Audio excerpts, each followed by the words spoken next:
না, আল্লাহ তো নিষেধ করছেন।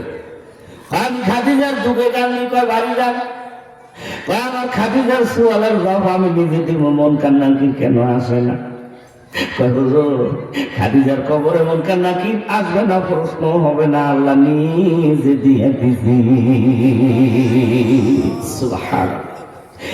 সামান্য তিরমিজির মধ্যে আসেন, আম্মা জানা আয়েশা সিদ্দিকা রাদিয়াল্লাহু তাআলা আনহা নিজে ওয়াজ করেন, রাতের বেলা মাঝে মধ্যে তোমাদের নবীকে আমি বিছনায় পাইতাম না। কই গেল?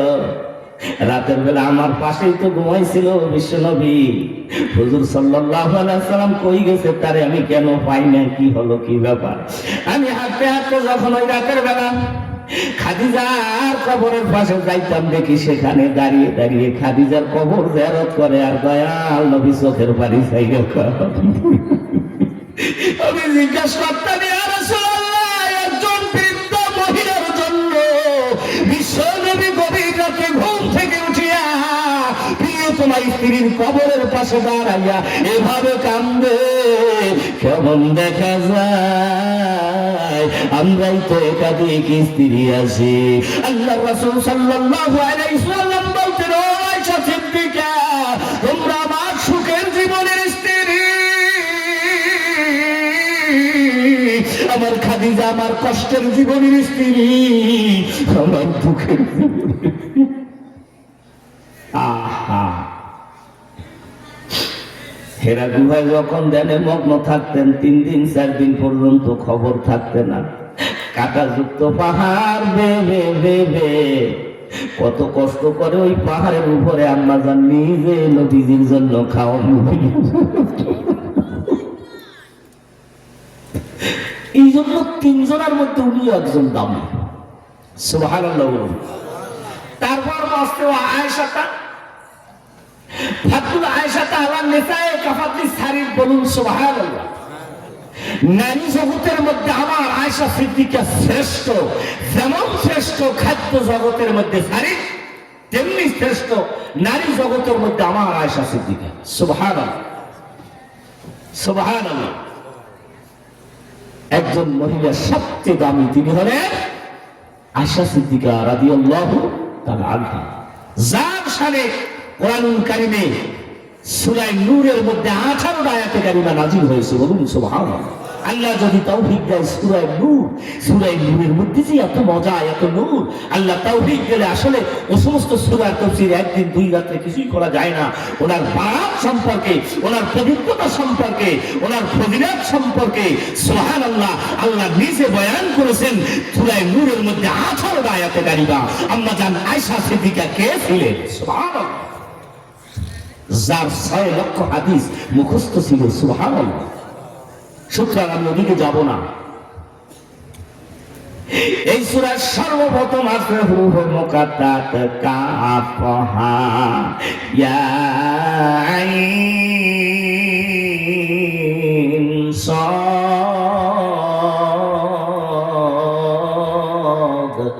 সুবহানাল্লাহ। আরবি হরফ 29টা। কয়টা? 29টি বর্ণমালা থেকে 14টা হরফ আনা হয়েছে। কয়টা? 14টা হরফ এসে তারা সংযুক্ত শব্দ তৈরি হয়েছে। 14টা হরফ আসলো, 14টা হুরুফে মুকাদ্দাত সংযুক্ত শব্দ হইল কয়টা? 29টি হরফ থেকে আরবি 29টি অক্ষরমালা থেকে হরফ এসেছে, অক্ষর এসেছে 14টা, আর হুরুফে মুকাদ্দাত সংযুক্ত কাটাযুক্ত শব্দ হলো 14টা। সুবহানাল্লাহ। যেমন আলিফ লাম মিম,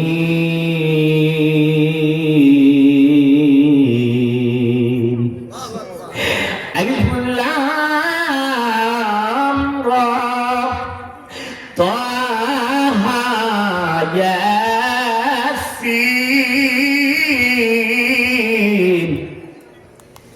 কাফ হা ইয়া আইন সাদ। এরা 14 প্রকার। কয় প্রকার? হরফ 14টা, আর হুরুফে মুকাদ্দাত 114 সূরা। সুবহানাল্লাহ।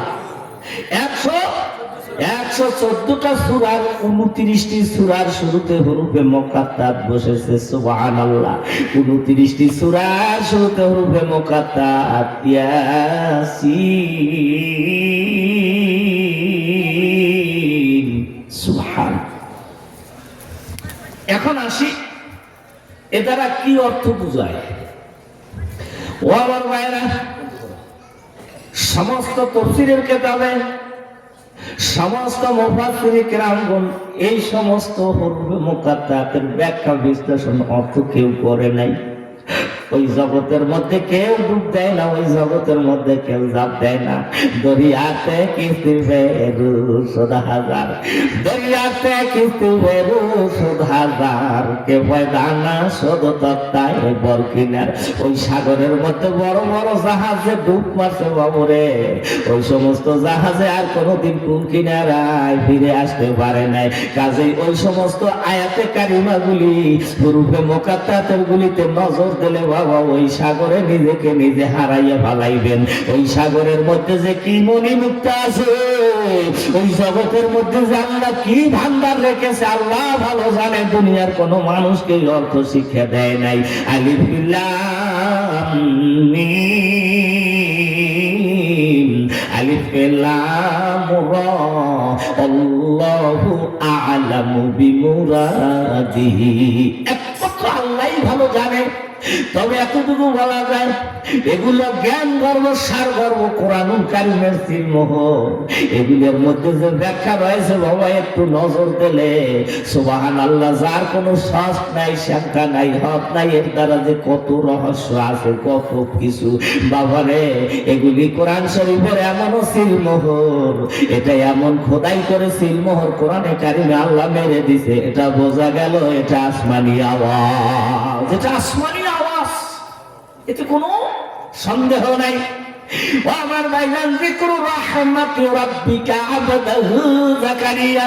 সুবহানাল্লাহ। এই আয়াতে আল্লাহ রাব্বুল আলামিন একজন পয়গম্বরের প্রতি অনুগ্রহের কথা বলছে। যিকরু রাহমাতি রাব্বিকা আবদাহু যাকারিয়া। যাকারিয়া আলাইহিস সালাম একজন নবী। মসজিদে আকসা প্যালেস্টাইন, এই যে মসজিদে আকসা লইয়া হাজার হাজার বছর আগ থেকে ইহুদিদের সাথে মুসলমানদের দ্বন্দ্ব। এই মসজিদে আকসার প্রথম ইমাম হলেন হযরত ইমরান আলাইহিস সালাম। খেয়াল করেন, তাফসীর কিন্তু চলে। মসজিদে আকসার প্রথম ইমামকে হযরত ইমরান আলাইহিস সালাম, যার নামে কোরআন শরীফের মধ্যে একটা সূরা নাযিল হয়েছে, সূরাতুল আল ইমরান। মসজিদে আকসার প্রথম ইমাম ইমামতি করেছে, খেদমত করেছে, এই জন্য তার সম্মান বেড়ে গেছে। এই যে আপনারা মাদ্রাসার খেদমত করেন, মসজিদের খেদমত করেন, মাদ্রাসায় দান করেন, মাদ্রাসার সাথে সম্পর্ক রাখেন, আপনাদের সম্বন্ধে আল্লাহ ভালো জানে আপনাদের সম্মান আল্লাহর কাছে অনেক বেশি। বলুন আলহামদুলিল্লাহ। প্যালেস্টাইন মসজিদে আকসার সানি ইমাম, দ্বিতীয় ইমাম জাকারিয়া আলাইহিস সালাম। যেই জাকারিয়ার বয়ান আল্লাহ রাব্বুল আলামিন এখানে করেছে, মসজিদে ইমামতি করেছে, এই জন্য সম্মান আল্লাহ বাড়াইছে। যিকরু রাহমাতি রাব্বিকা আবদাহু জাকারিয়া। সুবহান। প্যালেস্টাইনের দ্বিতীয় ইমাম জাকারিয়া আলাইহিস সালাম, প্রথম ইমাম ইমরান আলাইহিস সালাম। দুইজনে ভাইরা হয়, খেয়াল করেন, দুইজনে আপন ভাইরা। দুইজনে কি হয়? আপন ভাইরা, মনে রাখেন। আবার আপনাদেরকে আমি এখানে নিয়ে আসবো ইনশাআল্লাহ।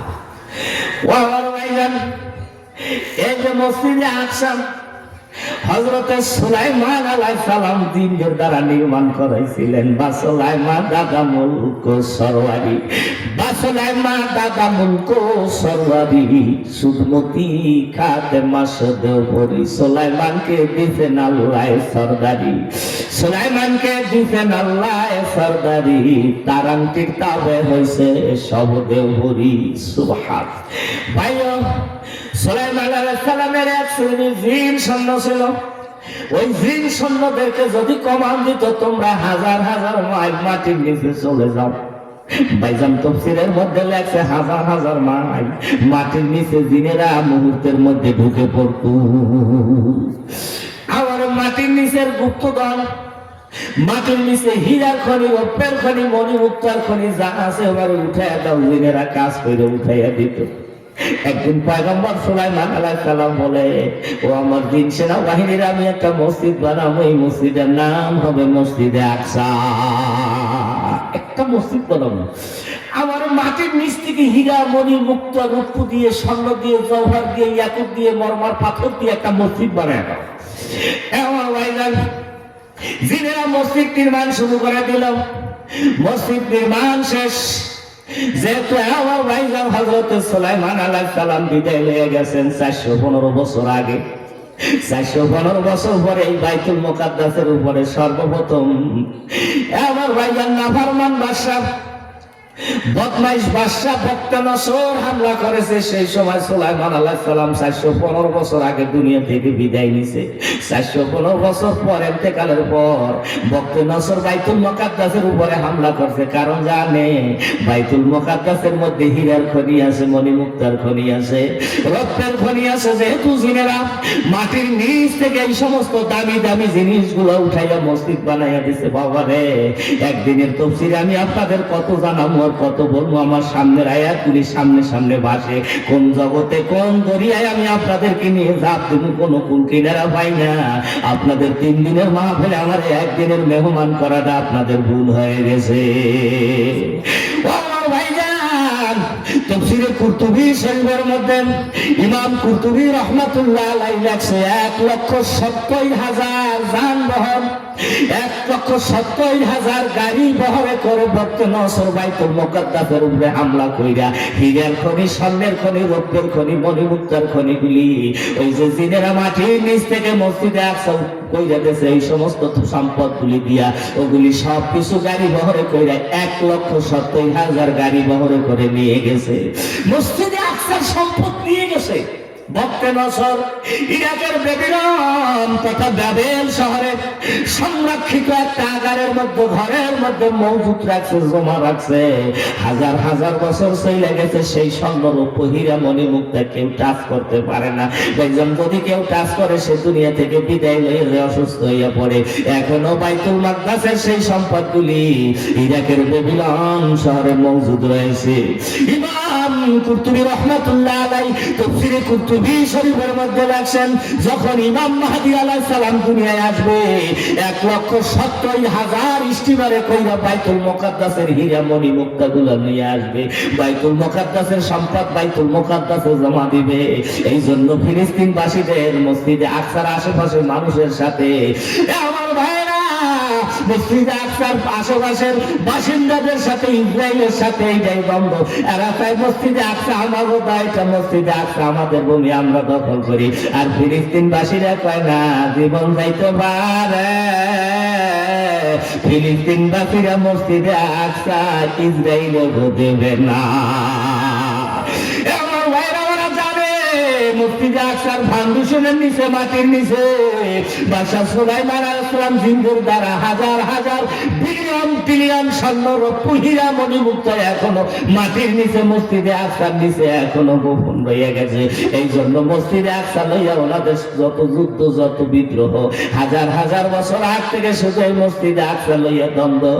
আমার ভাইজান, মসজিদে আকসার আশেপাশে গাজা উপত্যকা, গাজাবাসী 18 থেকে 19 লক্ষ ফিলিস্তিনি ছিল। আল্লাহু আকবার। ইসরায়েল ফিলিস্তিনি যুদ্ধে মসজিদে আকসার আশেপাশে 18 থেকে 19-20 লক্ষ ফিলিস্তিনবাসী এখন আর দুনিয়ায় বেঁচে নাই, শুধু কঙ্কাল পড়ে আছি। তু মরদে মুসলমান হো, তু মরদে মুসলমান, তু মরদে মুসলমান হো, তু মরদে মুসলমান। एक हाथ में तलवार, एक हाथ में कुरान, एक हाथ में तलवार, एक हाथ में कुरान। জাকারিয়া আলাইহিস সালাতু ওয়াস সালাম প্যালেস্টাইন মসজিদে আকসা দ্বিতীয় ইমাম। এই জন্য ইহুদিদের সাথে দ্বন্দ্ব, এই দ্বন্দ্বের চূড়ান্ত ফয়সালা আমি একটু সামনে যদি আপনাদেরকে নিয়ে তাফসীর করতে করতে আগাইয়া যাই তখন আপনারা পেয়ে যাবেন। ও আমার ভাইজান, এখানে আল্লাহ বলছেন যে কুরু রাহমাতি আবদাহু জাকারিয়া। এই কিতাবে স্মরণ করুন আমার স্বীয় গোলাম, আমার গোলাম, আমার আব্দাহু জাকারিয়া। ভাইও একটা সুন্দর কথা, কথা হলো তার সামনে আল্লাহ রাসূল বলতে পারতেন, নবী বলতে পারতেন, রাসূলও বলে নাই, নবীও বলে নাই, আব্দাহু জাকারিয়া। আমার প্রিয় দোয়া, একজন নবীকে পরিচয় দিতে, নাম উল্লেখ করতে আল্লাহ রাব্বুল আলামিন বলছেন আব্দাহু জাকারিয়া, আমার গোলাম জাকারিয়া। সুবহানাল্লাহ। এ দ্বারা বোঝা গেল মানুষকে আল্লাহ পরিচয় দিতে আমার গোলাম বলতে পছন্দ করে। সুবহানাল্লাহ বলুন। মানুষকে পরিচয় দিতে আল্লাহ কি বলে পরিচয় দিতে পছন্দ করো? গোলাম। এই জন্য দেখবা বহু বুজুর্গানে দিনের আকাঙ্ক্ষে বুজুর্গ কি নেহি হামকো জরুর গোলাম হওয়া না বানায়ে দে খোদা, বুজুর্গ কি নেহি হামকা জরুরত গোলাম আপনা বানায়ে দে খোদা। আল্লাহ ওলি আল্লাহ দরবেশ সুফি মাওলানা মুক্তি হতে চাই না, তুমি আমার তোমার গোলাম বানাইয়া কবরে নিও, তোমার গোলাম না বানাইয়া কবরে শোয়াব না। গোলামের দাম বেশি। সুবহানাল্লাহ। গোলামের দাম বেশি। পাকিস্তানের শরিয়া কাউন্সিলের এক্স চিফ জাস্টিস আল্লামা তাকি উসমানী ইফতাহি ফুতুবাত নামক একটা কিতাব লিখছেন। ওই কিতাবের মধ্যে উনি লিখেছেন যে মানুষত্বের শ্রেষ্ঠতম মাকাম হচ্ছে আব্দিয়া। মানুষত্বের শ্রেষ্ঠতম মাকাম আব্দিয়া, মানে আমি গোলাম, আমার পরিচয় হলো আমি আল্লাহর গোলাম। এছাড়া আমার ব্যক্তিগত কোনো পরিচয়, আমি মাওলানা, আমি মুফতি, আমি মেম্বার, আমি চেয়ারম্যান, আমি সদর, আমি সভাপতি, আমি সেক্রেটারি, এটা না, আমি এক আল্লাহর গোলাম। পরিচয় কি? এক আল্লাহর গোলাম। আল্লাহু আকবার। তবে যিনি গোলাম তার নজর, তার টার্গেট হলো মালিক বেজার করা যাবে না। গোলামের টার্গেট কি? মালিক বেজার করা যাবে না, মালিক অসন্তুষ্ট করা যাবে না, মালিকের অনীহা কাজ করা যাবে না, অপছন্দনীয় কাজ করা যাবে না। মালিকের উপরই গোলাম সব সময় তাওয়াক্কুল করতে আবে, গার তাওয়াক্কুল বেতারাস করতে আবে, গার তাওয়াক্কুল বেতারাস ইসাবাব হাম সুন্নতে পয়গম্বরাস, ইসাবাব হাম সুন্নতে পয়গম্বরাস। যারা আল্লাহর খাঁটি গোলাম তারা মালিকের উপরে নির্ভর করবে, আমার মালিক আমারে যা খাওয়ায়, আমাকে যা পছন্দ করে দেয়, সুখে রাখুক দুঃখে রাখুক, আমার কোনো রুচি নাই। আমার কোনো কি রুচি নাই, বাজেট নাই, বরাদ্দ নাই, সব মালিকের পক্ষ থেকে গোলামের জন্য হবে ইনশাআল্লাহ। হাসান বসরি রহমাতুল্লাহ আলাইহি একটা গোলাম কিনছে। গোলাম কিনিয়া গোলামের বসাইছে, বসাইয়া কয় গোলাম বলো তোমার নাম কি? গোলাম কয় হাসান বসরি। মালিকের সামনে গোলামের কোনো নাম নাই, মালিক যেই নাম ধরে গোলামরে ডাকে। সুবহানাল্লাহ। তুমি আমি বাহাদুরি দেখাই, বড় বড় নাম দেখাই, তুমি কি জানো তোমার মালিক যদি ডাক দেয় এই নাফরমান, ময়দানে মাশারে যদি আমার মালিক আমারে ডাক দেয় নাফরমান, এই বড় নাম দিয়ে কোনো লাভ নাই, তখন নাম হবে নাফরমান। আর যদি আমার মালিক আমারে ডাক দেয়া আইয়াতুহান নাফসুল মুতমাইন্নাহ, তখন তোমার নাম হবে নফসে মুতমাইন্নাহ। ফাদখুলি ফি ইবাদি ফাদখুলি জান্নাতি, তখন তোমার নাম হবে নফসে মুতমাইন্নাহ। সুবহানাল্লাহ। তাহলে আপনি আমার মালিক, আমি যদি আপনার সামনে একটা নাম বলি, ওই নাম যদি আপনি মালিক না ডাকেন, তাহলে আপনার সামনে আমার এই নামের কোনো দাম নাই। আপনি যেই নাম ধরে আমার পছন্দ করেন, আমি আপনার বাড়ির গোলাম।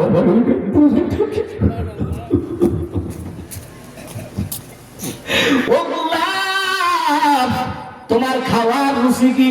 তোমার খাওয়ার রুচি কি? তুমি আমার বাড়ির কাজের লোক, তুমি আমার বাড়ির গোলাম, তুমি কি খাইতে পছন্দ করো?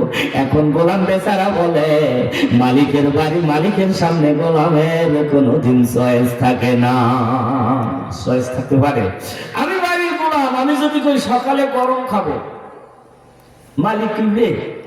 একটা গোলাম পাইছি জমিদারের বাচ্চা, সকালে গোলামে পানি বাতার দুইটা কাঁচামরিচ ছাড়া গোলামের কপালে কিছু জোরে?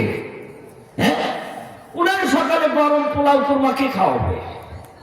তাহলে আমি গোলাম হয়ে যদি বলি সকালে করবো পোলাও আমারে খাওয়াইবেন, আপনি এটা খাওয়াবেন না, খাওয়াইবে? হ্যাঁ, এই রুচি থাকবে না। তাহলে আমার কোনো ওই চয়েসের দাম নাই। আপনার যেই সময় যেইটা পছন্দ এই সময় ওইটাই আমারে দিয়ে, আমার কোনো রুচি নাই। মালিকের সামনে বাজারে নিয়ে কাপড়ের দোকানে উঠাইছে, কাপড় পছন্দ কর, দোকানদারের দ্বারে বইয়া বইয়া গোলাম কান্দ, কয় কি হয়েছে কান্দ? কয় মালিকের সামনে গোলামের কোনো চয়েস নাই, মালিক আমারে যেইটা কেরায় কইরা দেবে ওইটাই আমার রুচি, আমার কোনো ব্যক্তিগত রুচি নাই। আমি যদি একটা লুঙ্গি চয়েস করি, ওটার দাম যদি 1800 টাকা হয়, 2000 টাকা হয়, 1500 টাকা হয়, ওইটা কি আমার মালিক আমার কিনে দেবে? হ্যাঁ, 150 টাকা ক্যাটরিনের লুঙ্গি দিছে আগে কাজের লোকের, দিছে না? হ্যাঁ, 200-250 টাকার লুঙ্গি ছাড়া কাজের মানুষের পায় না। তাহলে আমি যদি আপনার সামনে এত দামি একটা পোশাক পছন্দ করি, সেটা যদি আপনার মনে ভালো না লাগে, তাহলে গোলাম হইয়াই পছন্দের আব্বাজান বলেন কোনো দাম আছে নি? আমি যদি কই 5 তলার মালিক হবো, গাড়ি বাড়ির মালিক হবো, এই চয়েসের এই টার্গেটের রুচির কোনো দাম নাই। আমার মালিক যদি আমার ডালা বিছনায় শোয়া, কি নদীর পার বাঙ্গে পার করে, এই তো নদীর খেলা, সকালবেলা গনিরে তুই ফকির সন্ধ্যা বেলা, ওটা মালিকের ইচ্ছা। কথা কান ঠিক কিনা? ও আমার ভাইজান, স্বামী স্ত্রী কোন এক জায়গায় বৈঠক করছে রাতের বেলা, স্বামী বেচারা কয়, রে অনেকদিন হইলো আমার ভাই বোনেকে দাওয়াত দিতে পারি নাই, তোমার বোন বোনের সবাই এক জায়গায় করবো, সব এক জায়গায় করবো, দাওয়াত দিব। আগামী রবিবার দিন ভালো একটা সভা অনুষ্ঠান বাড়িতে করবো, ভালো একটা খাওয়ানোর অ্যারেঞ্জমেন্ট, বাজেট করে স্বামী স্ত্রী রাতের বেলা ঘরে বৈশা। আমাদের বড় বড় 2টা খাসি ছাগল আছে, আগামী দিন ওই খাসি 2টারে জবাই দিব। পুকুরে বড় বড় মাছ রাখছি, বেয়াই আসবে, ভাই বোনেরা আসবে, তোমার আত্মীয় স্বজন আমার বাড়িতে আসবে, বড় একটা অনুষ্ঠান করবো। রুচি সবাইকে নিয়ে কি করব? একটা ভর্তি করব। তারিখ হয়ে গেল সকালবেলা, বাচ্চার মা রান্না বান্নার কাজে ব্যস্ত, আর বাচ্চার বাবা হাজারো ব্যস্ততার মধ্যে বাড়িতে নানান পদের মেহমান আসবে। ছোট ছোট 2টা বাচ্চা, ওনাগো স্বামী স্ত্রী, বাচ্চা 2টার খবর মায় লইতে পারে না, কাজের ব্যস্ততায়। আমার ভাই কাম দুপুরের সময় বাড়ি হলো, বাড়িতে আইসে বাচ্চাদের বাবা আইসা কয়, ও বাচ্চার মা, আমার মনটাই জানি কেমন লাগে, আমার বাচ্চা 2টা কই, কি সারাদিন খবর রাখছনি কোথায়? হঠাৎ করিয়া মা রান্নাঘর থেকে একটা দৌড় দিছে, আমি তো খবর রাখতে পারি নাই, খেয়াল নাই, মনে কাঁদতেছে বাবা। বাচ্চার মায় কয়, আমার খেয়াল নাই। এখন কান্না কাটির রোল, কোথায় বাচ্চা 2টা মেহমান বাড়িতে বোঝাই, ভালো খাওয়ানোর আয়োজন হয়েছে, বাজেট হয়েছে, চয়েস হয়েছে, অ্যারেঞ্জমেন্ট। মালিক যদি পছন্দ না করে, এই বাজেট আর বাজেট থাকবে না। কি এই বাজেট আর বাজেট থাকবে না? বিজয় গোলামের কোন বাজেট চয়েস নাই।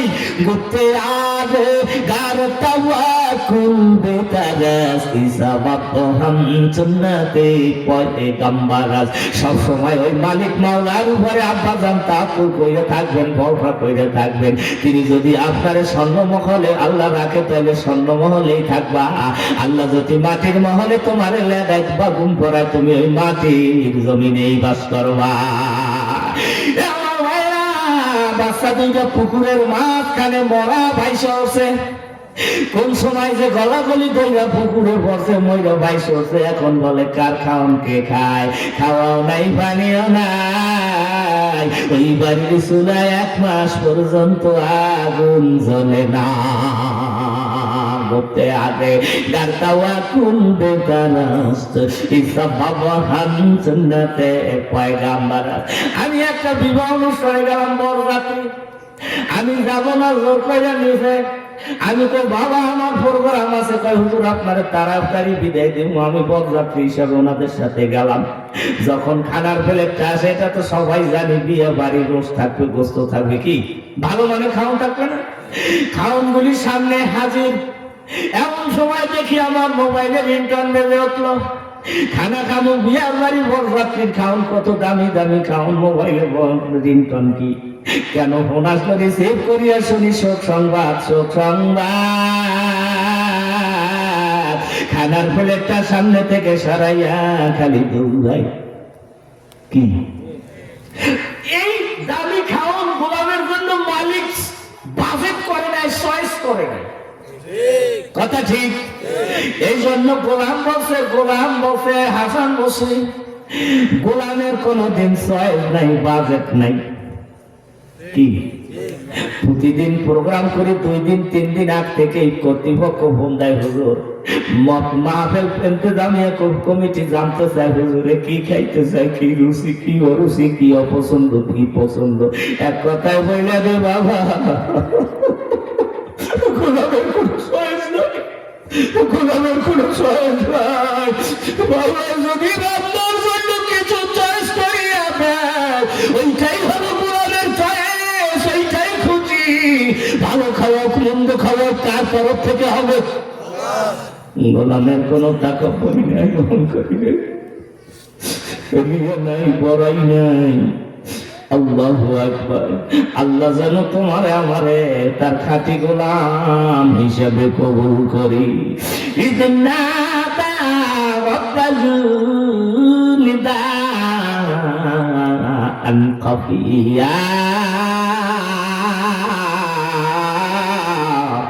সুবহানাল্লাহ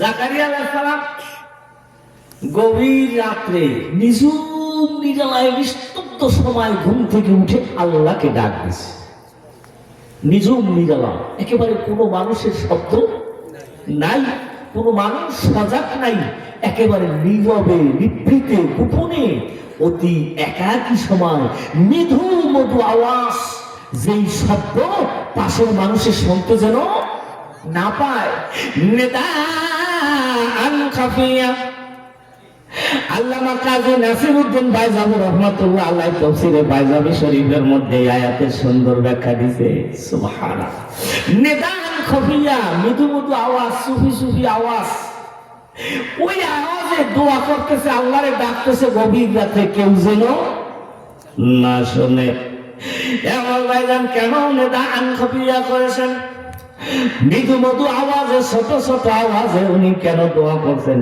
কাজী নাসিরউদ্দিন বাইজাবি রাহমাতুল্লাহ আলাইহি তাফসীরে বাইজাবির মধ্যে লেখছে 1 নম্বর কারণ হলো উনি বেশি বুড়া বয়স বেশি বার্ধক্য সমস্যা বুঝেন মানুষের বয়স যখন অতিরিক্ত হয় তার কথা তার গলার সাউন্ড বাড়ে না কমে কথা বলুন গলার টন কমে যায় ভয়েস কমে যায় ওনার পাশে দাঁড়াইলে ওনার কথা বোঝা যাবে না কেন জানি ফ্যাস ফ্যাস শুনে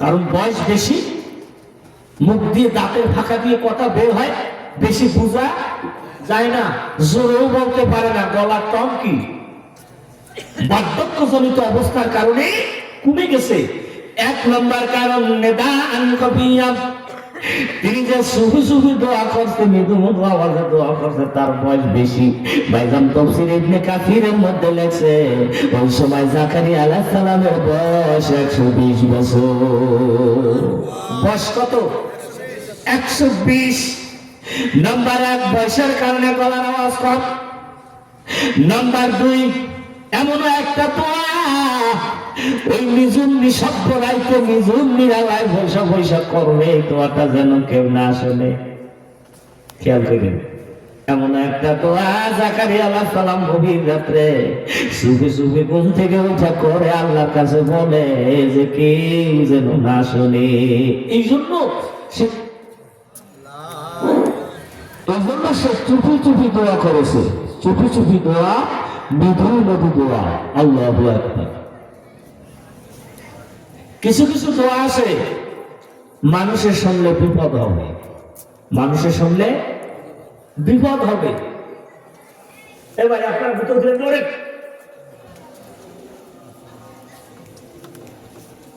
আল্লাহু আকবার। কিছু কিছু দোয়া আছে মানুষের শুনলে হাসাহাসি করবে। এমনও হতে পারে যেই দোয়া শুনলে ওনার বিপদ হবে, এই জন্য সে নিদান খফিয়া করেছে। এমনও হতে পারে সে যে দোয়া করতেছেন করবে, সেই দোয়া মানুষের শুনলে হাসাহাসি করবে। হয়তো বিপদ হবে, নতুবা হাসাহাসি করবে। সব দোয়া জোরে করা যায়, কিছু কিছু দোয়া আছে না জোরে করা যায় না, এটা হতে পারে। এজন্যই সে নিদান খফিয়া করেছে। এখন আসি, উনি সুফি সুফি গভীর রাত্রে কি দোয়া বলি আল্লাহর কাছে করেছে, কি চেয়েছে।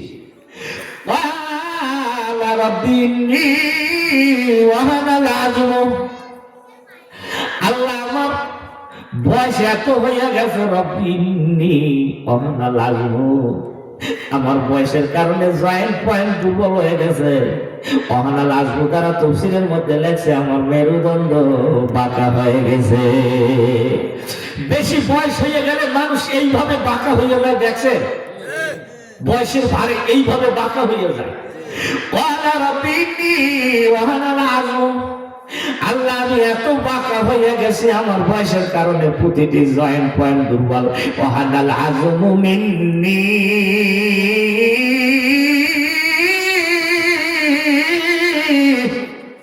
আল্লাহ ধরেন কোন এক ব্যক্তি যৌবন বয়সে 2 মণ, 2.5 মণ, 3 মণের ওজনের বোঝা মাথায় উঠাইয়া দিলে আপনাকে এই এলাকা থেকে একেবারে ওই এলাকায় চলে যাইতে পারতো মাথায় করে।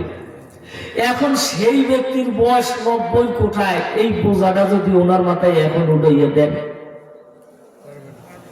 উনি যৌবন বয়সে টানছে 3 মণ, 3.5 মণ, 4 মণের বোঝা মাথায় করে, এই প্রান্ত থেকে ওই প্রান্ত গেছে। ওনার বয়স এখন 90 কোঠায়, ওনার মাথায় এই বোঝাটা উঠাইয়া দিলে পারবেনি। আব্বাজান বলুন কেন পারবে না? তাফসীরের মধ্যে আসে মানুষের বয়স যখন অতিরিক্ত হয়ে যায়, জয়েন্ট পয়েন্ট প্রতিটি অঙ্গ প্রত্যঙ্গে প্রতিটি পয়েন্টে পয়েন্টে দুর্বলতা এসে যায়। দুর্বল মাথার শক্তি, পাঞ্জার শক্তি দুর্বল, মাথার শক্তি দুর্বল, ঘাড়ের শক্তি দুর্বল, মেরুদণ্ডের শক্তি দুর্বল, হাঁটু কোমরের শক্তি দুর্বল হইয়া যায় বয়সের কারণে। এই জন্য পয়গম্বর বলছে রব্বি ইন্নী ওয়াহানাল আযমু মিন্নি ওয়াস্তাআলার রা'সু শাইবা।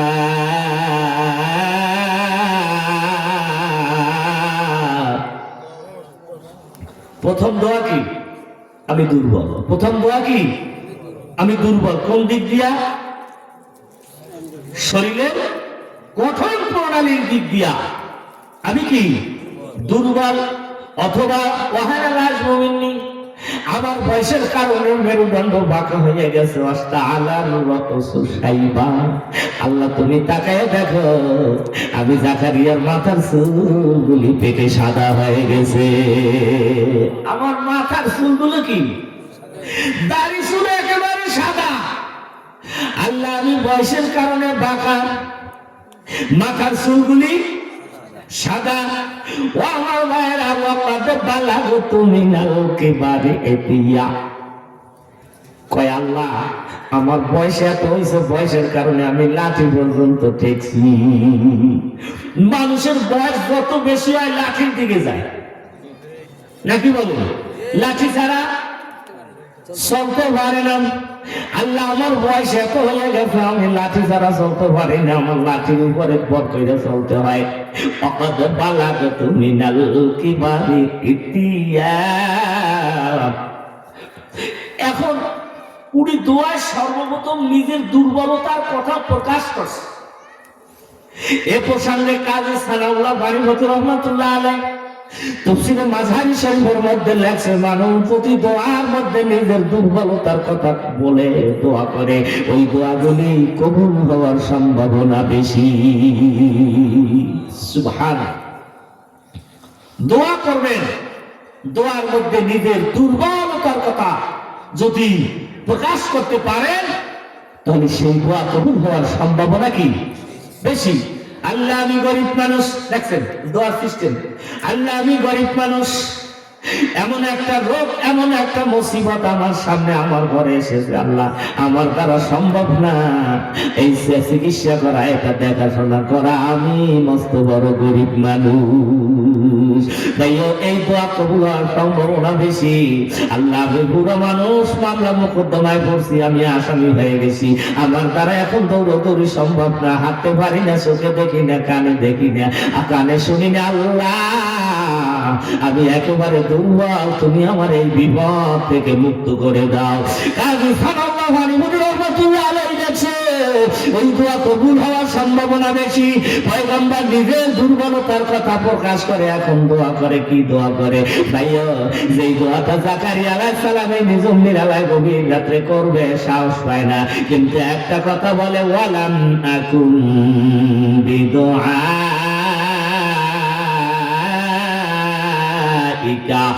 রব্বি শাকিয়া।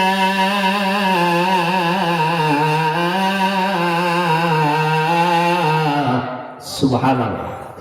আল্লাহ আমি যে কি করবো, আমার শরম লাগে, লজ্জা লাগে, কথা বলতে আমার সাহস হয় না, কিন্তু আমার নিজের দুর্বলতার কথা বললাম, কিন্তু মূল দোয়ার বিষয় বস্তুটা কি বলে না।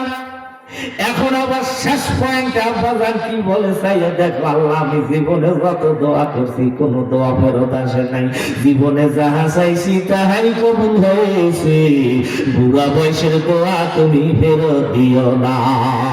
জীবনে যাহা চাইছি, জীবনে যত দোয়া করেছি সবই কবুল, বুড়া বয়সের দোয়া ফিরাইয়া দিও না, বুড়া বয়সের দোয়া জাকারিয়া নবী পৌঁছাইয়া দিও না খালি। আমি জাকারিয়া নবী জীবনের কোন দোয়া ফেরত আসে না, সবই কবুল। এই জন্য আমার মনে সাহস হয়, বুড়া বয়সের দোয়াটা বুঝি এই রাত্রে আল্লাহ খালি ফিরাবে না।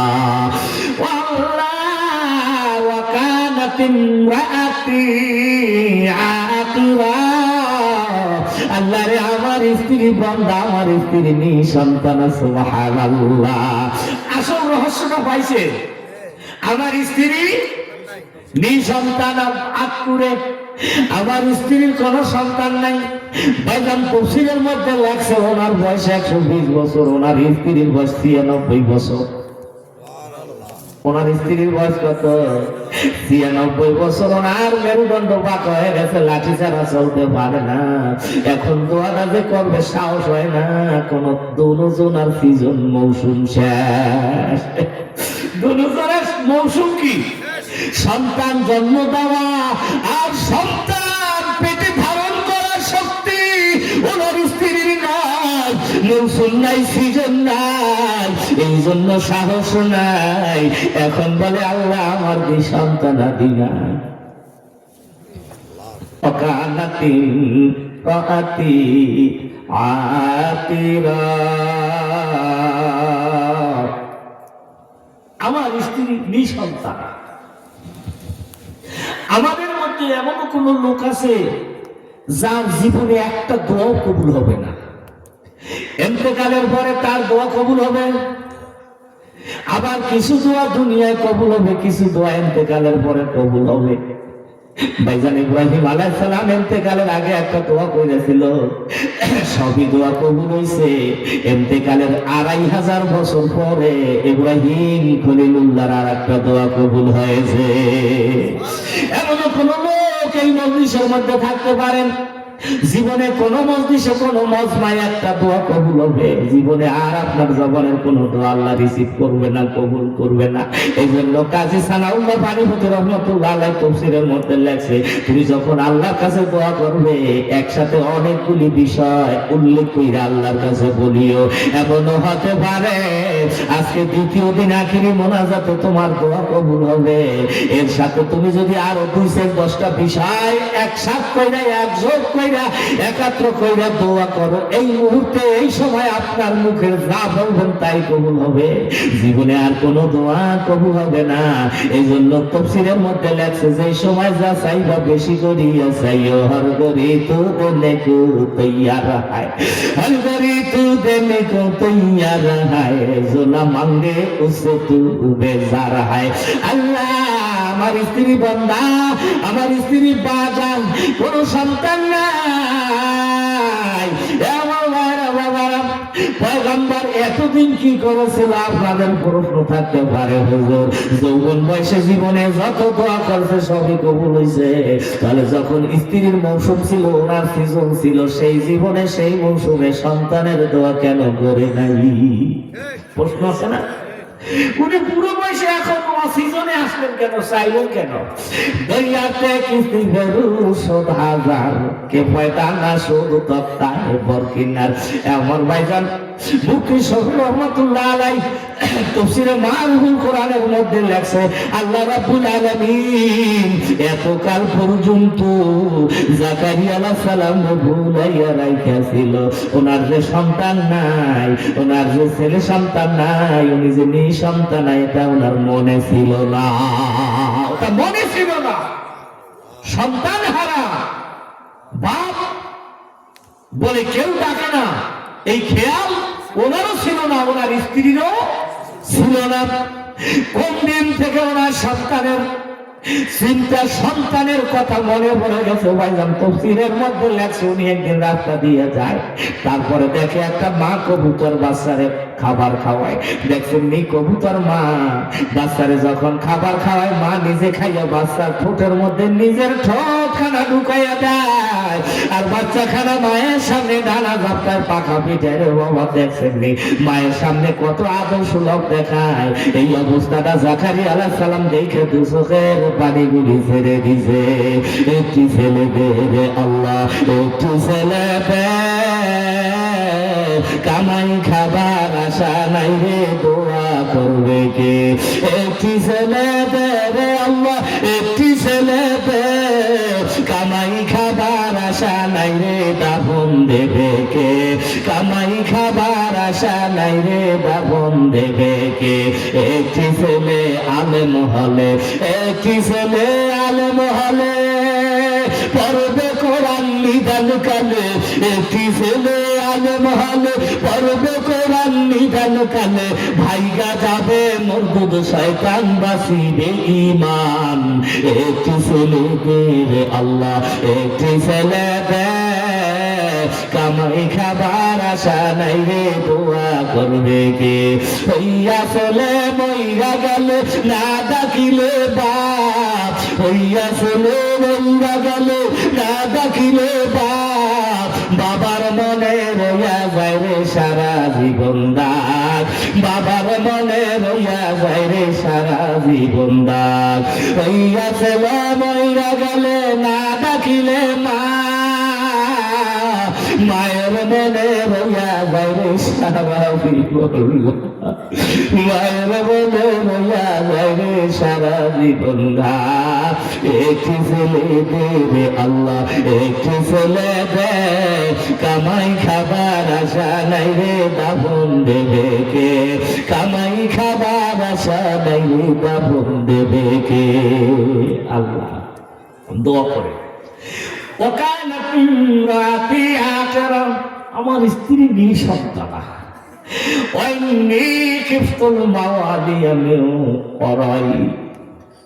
আল্লাহ আমি প্রতি ইন্তেকাল করি, আমার বংশের বাতি নিভে যাবে, আমার বাতি দেওয়ার মতো কেউ থাকবে না। বাবা যদি মরে যায়, বাবার নাম কারা দেবে? বাবার জন্য দোয়া করবে কারা? মা বাবার জন্য দোয়া করবে সন্তানেরা। যে মা বাবা নিঃসন্তান, কোনো সন্তান নাই, ওই বাতি নিভে গেলে ওই বই পুঁতিতে আর বাতি দেওয়ার আর কেউ থাকবে না। থাকবে?